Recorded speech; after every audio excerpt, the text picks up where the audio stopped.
ইবনে মালিক রাদিয়াল্লাহু তাআলা তিনি বলেন, জাআ সালাসাতু রাহতিন ইলা বুয়ুতি আজওয়াজিন নবী সাল্লাল্লাহু আলাইহি ওয়াসাল্লাম ইয়াসআলুনা আন ইবাদাতিন নবী সাল্লাল্লাহু আলাইহি ওয়াসাল্লাম।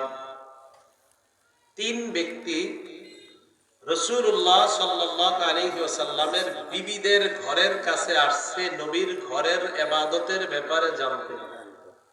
স্বামীর ঘরের ইবাদত বেশি জানবে কে? জানবো স্ত্রী।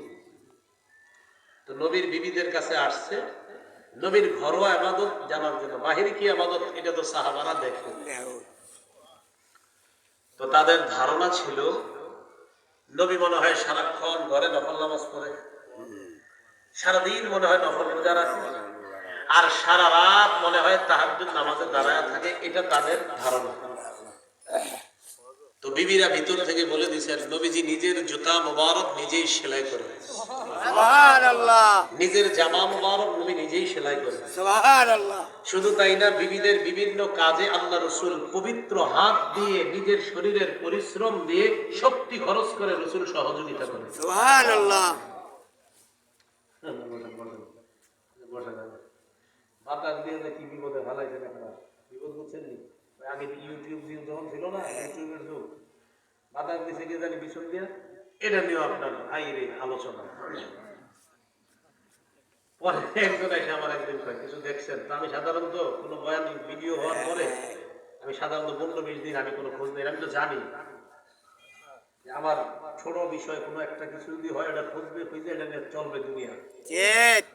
তোমার ইচ্ছা করে আপনার কিশোরগঞ্জ একটা যেটা সুইটার পরে 1 মাস মোবাইলে ঢুকি না। আমি জানি কি একটা হইতেছে, কি হইতেছে এটা জানি। এখন অনেকে কয় তুমি কি কিছু বলো না, আমি কি বিষয়, কোন বিষয়, কোনটা?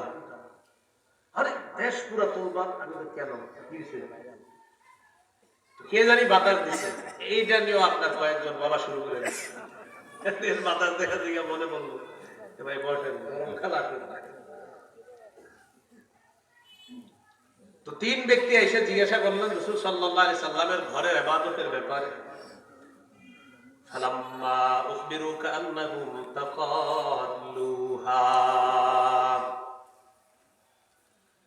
নবীজির ঘরের ইবাদতের ব্যাপারে যখন বললেন, বলার পর ওই তিন ব্যক্তির কাছে আল্লাহর নবীর ঘরের ইবাদতগুলা কম মনে হলো। কি মনে হলো? ওনার কথা, নবীজি জামা সেলাই করে, রুটি বানায়, রুটি বানানো বিবির কাজে সহযোগিতা করাও যে ইবাদত, এটা তাদের মাথায় ঢোকে না।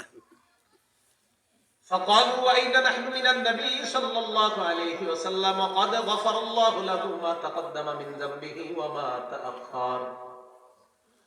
তারা তিনজন বলেন, কোথায় আমরা, কোথায় আল্লাহর নবী? আল্লাহর নবীর আগে কোনো গুনাহ নাই, পরে কোনো গুনাহ নাই, গুনাহ থাকলেও সব অগ্রিম মাফ। সুবহানাল্লাহ। নাই তো, যদি থাকতো আল্লাহ সব মাফ করে দেন। অতএব আমরা তিনজন যদি আল্লাহর নবীর সাথে আমাদের তুলনা করে চলবে না, আমরা ইবাদত করা লাগবে, আমাদের ইবাদত অনেক বেশি করতে হবে। ঠিক। فقال احدهم, তাদের একজন বললেন, আম্মা আনা ফাইন্নী উসাল্লিল লাইলা আবাদা, একজন কয় আমি সারা রাত নামাজ পড়ব। কি করবে? সারা রাত ঘুমাবেন না, সারা রাত নামাজ, সারা রাত। وقال آخر أنا أصوم الدهر ولا أفطر أبدا, আমি সারা জীবন রোজা রাখবো, আমি কখনো রোজা ছাড়বো না। নফল রোজার, ফরজ রোজা তো রাখবো, এর পাশাপাশি সারা বছর নফল রোজা রাখবো। ঠিক।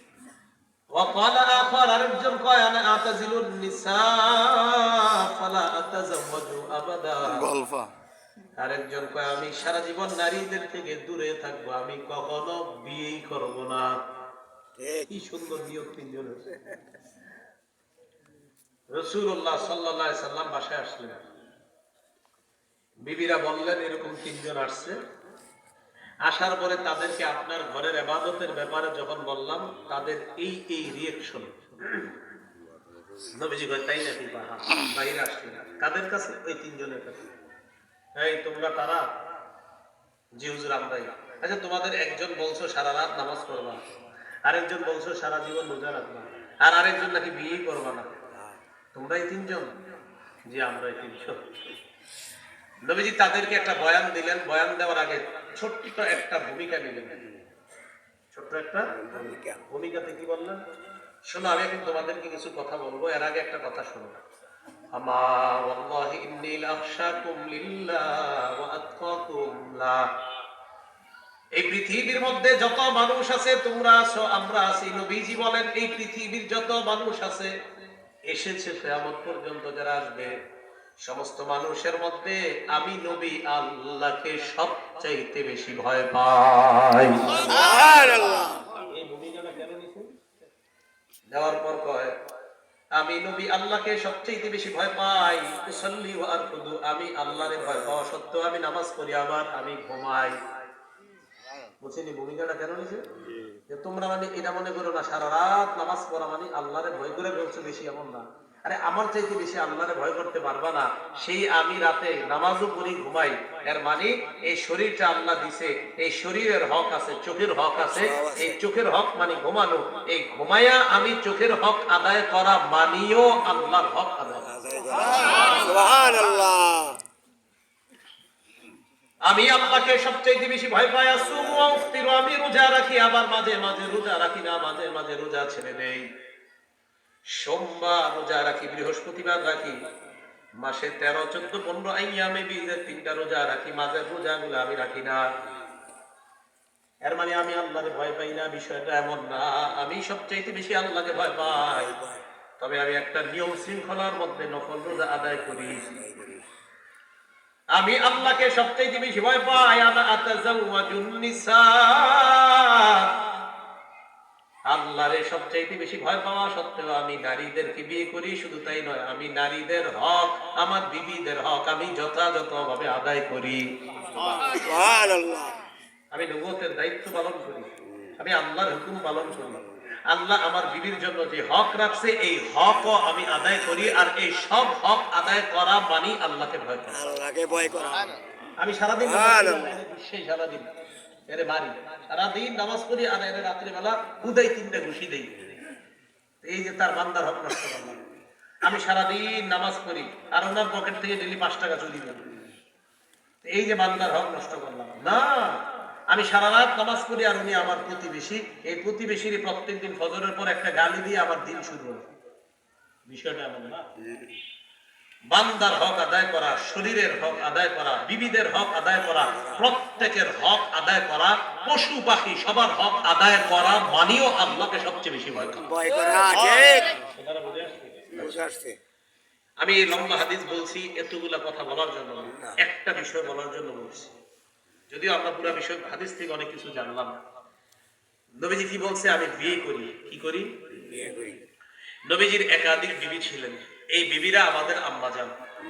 বলেন তো, আমাদের আম্মাজান যারা হলেন নবীর বিবি হওয়ার সৌভাগ্য অর্জন করার কারণে। আচ্ছা, আল্লাহ নবীর বিবি হওয়ার সৌভাগ্য যারা অর্জন করেছেন, নবী একটা বিধান পালন করে তাদেরকে বিবি বানিয়েছেন। এটার নাম কি? বিয়ে। বলেন কি? তাহলে আমাদের নবী পৃথিবীর সবচেয়ে শ্রেষ্ঠ। আল্লাহর বাস সুজা হিসাব, আল্লাহর পরে যিনি শ্রেষ্ঠ, এই জগৎ সেই জগৎ, যত জগৎ বলেন সব জগতে আল্লাহর পরে যিনি শ্রেষ্ঠ, তিনিও কোন নারীর সাথে সম্পর্কে আবদ্ধ হলেন কিসের মাধ্যমে? তো আগে 2 বছর চেনা জানা, এটা করতে গেল। এখন আবার একটা যুক্তি দেয়, আগে চেনা জানা না হইলে অশান্তি লাগে। তো সাদা দাড়িওয়ালা মুরব্বী করে জিজ্ঞান তো, এদের 6টা সন্তান, 7টা সন্তান, এখনো বউর প্রতি এত ভালোবাসা। মুরব্বীর বয়স 90, বিবির বয়স 85। এই 90 বছরের বৃদ্ধ মানুষটা 85 বছরের বৃদ্ধা ওই বিবিরে ছাড়া থাকতে পারে না। তখন তো তাদের জৈবিক চাহিদা না, কিন্তু তাদের এই ভালোবাসা কেন এখনো এত সুন্দর? সুবহানাল্লাহ। যাদের ঘরে দাদা আছে খোঁজ নিয়ে নেন। দাদিরে কোনো কারণে 3 দিনের জন্য বেড়াইতে পাঠাইছেন কোথাও। 1 দিন পরে 2 দিন পরে দাদা বলবে, কি রে তোকে দাদি এখনো আসে না? এটা পরে আপনি যখন বলবেন দাদা আসবে কালকে, কালকেও আসে না। এই দেখবেন বুড়া আপনার দাদা দাদিরে আনার জন্য রওনা করবে। কেন? আল্লাহ কোরআনে বলছে, ওয়া জাআলা বাইনাকুম মাওয়াদ্দাতাও ওয়া রাহমা। মাওয়াদ্দা মানে হলো যৌবন কালের ভালোবাসা, আর রহমত মানে হলো বুড়া বুড়ি হয়ে যাওয়ার পরেও দুইজনের থাকতে না পারার এক আন্তরিক, অভ্যন্তরীণ এবং ঐশ্বরিক ভালোবাসা আল্লাহ তৈরি করেছে। সুবহানাল্লাহ। ওই মুরব্বী, ওই বৃদ্ধ মানুষগুলা তাদের বিবিদেরকে এত মহব্বত করে।